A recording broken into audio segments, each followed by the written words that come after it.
Hello, everyone. I know this can be a difficult session, keeping in mind that our bellies are all full. However, we would try and make it as engaging and interesting as possible. Now, what is the theme of this session?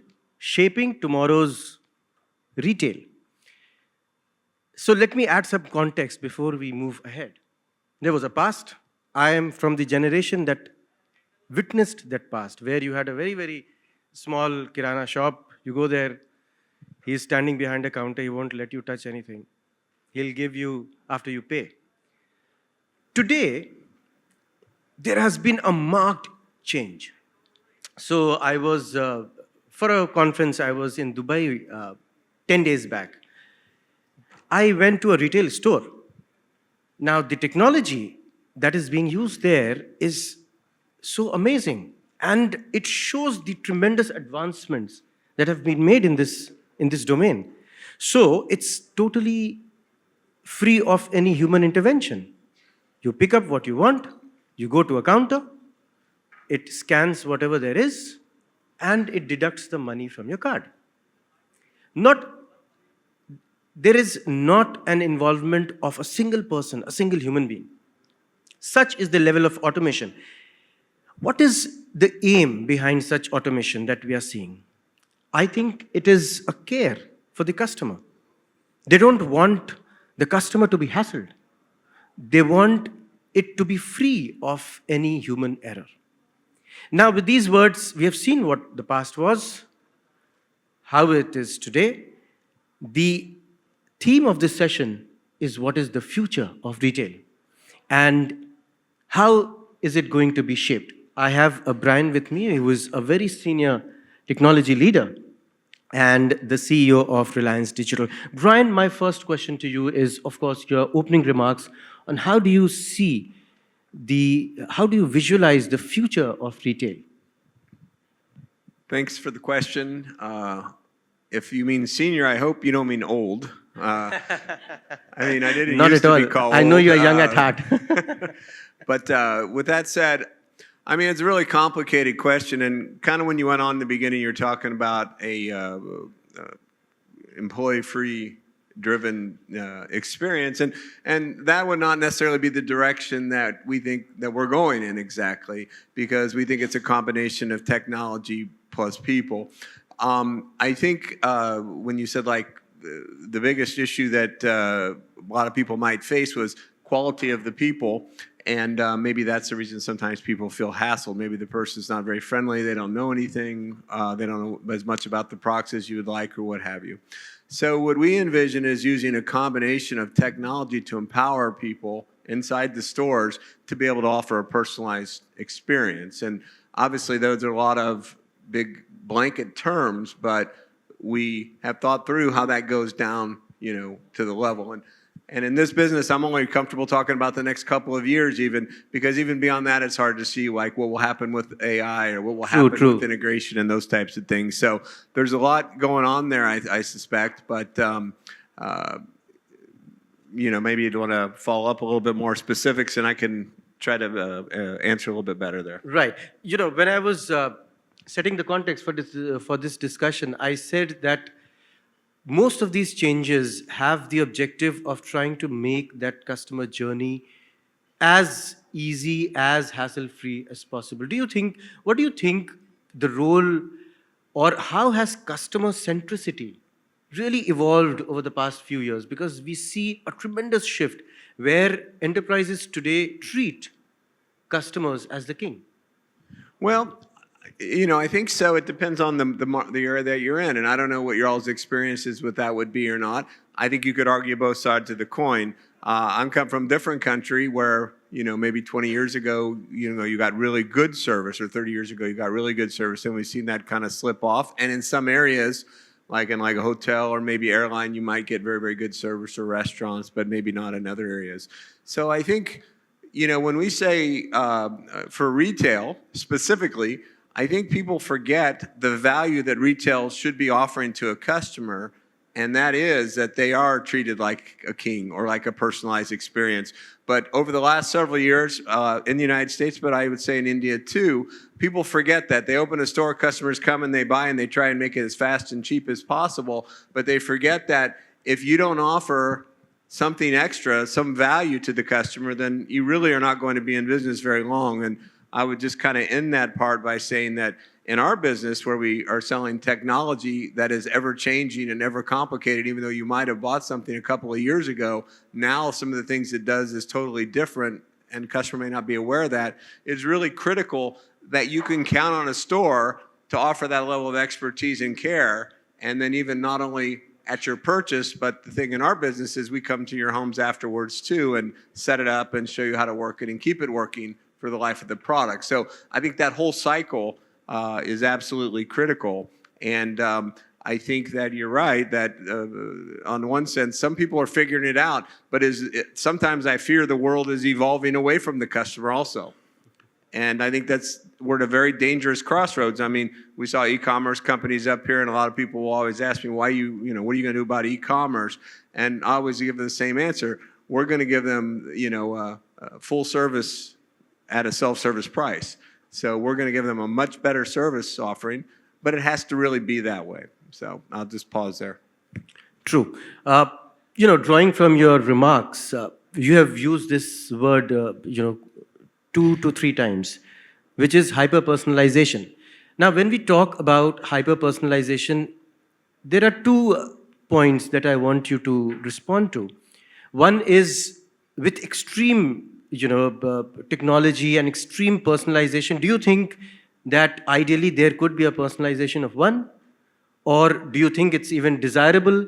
Secondly, what would aid this personalization? Because as I understand, any kind of personalization, hyper or otherwise, has to depend on the kind of data that you have, which is the new oil. A lot of people say that. So in this context, do you think, these are the 3 points, do you think that hyper-personalization will be supported by the kind of data that enterprises have, and do they have that kind of data today? So it's, I'll answer that kind of in a couple of parts. The first part I would say is what we think of like what a customer would want, obviously, and I'll get into that in a second. I always tell my employees this. Basically, an idea comes into your head that you need something. In theory, that item should appear in your house in 1 second. You get a good price, it would be financed, and you would completely understand how to work it. That's what we are hoping to achieve in theory. Now, obviously, that's impossible, but with as few steps as possible, we want to make that a reality. So we don't want to continue to put barriers or obstacles in a customer's way. So how do you make that personalized? Well, yeah, it is with data, but it also has to be with trust. So you have to build up a trust with the customer that they trust you with their information. So as an example, when you would buy products from us, we would know what products you buy from us. We would also know how those products mingle together. We would also perhaps capture notes in how you're using the products. And ultimately, every time you come back to the store, it's like I would equate it to going to a trusted doctor who knows you and your family after so many years, who knows like if you're a smoker or you have diabetes or you eat too much or you don't eat enough or whatever it is, and is able to continually diagnose you and help you through life without having to learn everything for the first time every time you meet them, right? And do I think that's possible? Sure, because ultimately data is easy. We can collect all that data. We know how long the products we sell last. We know how often people exchange them. We know what features get used the most often. We know which products don't work off that well. And if by continually adjusting our assortment, making sure that we keep track of you as a customer in a transparent way, which means like everything that we have access to, we give our customers access to as well for themselves. We don't know like secret data or anything like that on anyone. It's just your purchase history and things of that nature.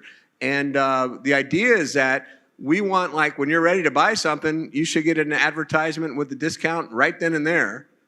Not necessarily you should see our advertisements when you're not even in the market, right? That's good for everybody. So, I know there's a limited time here, but I know there's an example of Target used their customer data in the United States, and they were able to correlate a series of buying patterns that was able to predict when women had become pregnant, and they were able to send them information about items they would need during their pregnancy before the woman even knew she was pregnant sometimes. So it was a very interesting article that I read about that. Now, I don't know that we want to go into that level of personalization at our stores, no. But we do tell our employees that they need to imagine for our customers about what the products can do. Because you might have bought a smartphone, iPhone 10 or something, and whatever, now you're buying iPhone 15. Well, not just the phone changes, but how it interacts with your other devices changes, and there could be tons of things that you don't know about, and maybe 5 of those things would make a big difference in your life. Getting that personalization to find the 5 things out of 500 that make the most difference to our customer, that is our mission. Ultimately, that is what we want to do. That is the value we want to provide. Wonderful. Again, drawing from your previous remark, Brian, you said, some time back that it's difficult to even predict what is going to happen 2 years down the line because of the evolution of so many technologies. You have AI, you have computer vision, IC applications, identifying objects, putting a value to them. And a lot of trade is happening on that basis. So you're right that the way technology is expanding and is being leveraged by businesses is amazing. Now, how are you utilizing some of these technologies? For example, AI, computer vision, blockchain, all of that, or any particular instance that comes to your mind which you would really want to showcase? Well, I mean, I wouldn't want to go too much into any specific technologies. I'm not an expert on the IT stuff. That becomes rather boring in that. But I will tell you a story of the technology that we've deployed just now, or are deploying now and have deployed. But that I think is, when I joined this company 13 or 14 years ago, I would not have imagined. So obviously we do our service. Everything, when you buy something from us, we come to your home and install it and then repair it if it breaks. And it used to be to the point where, that's a manual process. You fill out a piece of paperwork, you make a phone call. Hopefully the guy turns up. He may not turn up. We don't know if you're happy or not. Maybe he's asking you for extra money. And it was a problem. It was a situation ripe with, a lot of problems. So for now, it's not so fancy of AI, but we have application now that's available to every customer. I can just go onto that application. I can order a repair. I can see what the price is going to be if it's not in a warranty. If it's a warranty, then obviously it would be covered. It assigns a technician. That technician is trackable, so you know when they're coming to your house. You know if they're 10 minutes away or 5 minutes away or 2 hours away. And then once the thing is complete, you're able to give the feedback directly on that associate. And based on that, that person is either corrected for their behavior or praised for their behavior, depending on how those calls go. So then the idea is over a period of time, that trust gets built up, and then the person uses that same technology to stay in touch with you as a customer, and you can ask questions. You can, if you forget something, whatever, it's all, available, within seconds. At no additional charge for that. So that's one technology. I touched briefly on the stuff about the data. I think that's the most interesting thing. I mean, obviously, we don't want to bother customers when they're not ready to buy something, but when they are ready, we want to make sure that it's as easy as possible, and that means you would get notified when you're ready to buy something through the data that's available based on your past, your purchase history, what other new products typically you buy, and it creates a profile that's very predictable. And with that, we need a lot of trust with the customers, and we feel like we have to constantly continue to earn that. Wonderful. Actually, I don't have to use any of my questions because they're all emanating from your remarks. So the next question is, which I'm sure all of you must have resonated with all of you as well, is your use of the word trust. Again and again, you have used it in your remarks. Now, we see, as far as the future of retail is concerned, I see two opposing forces. So on one hand, you have this extreme desire for personalization, hyper-personalization.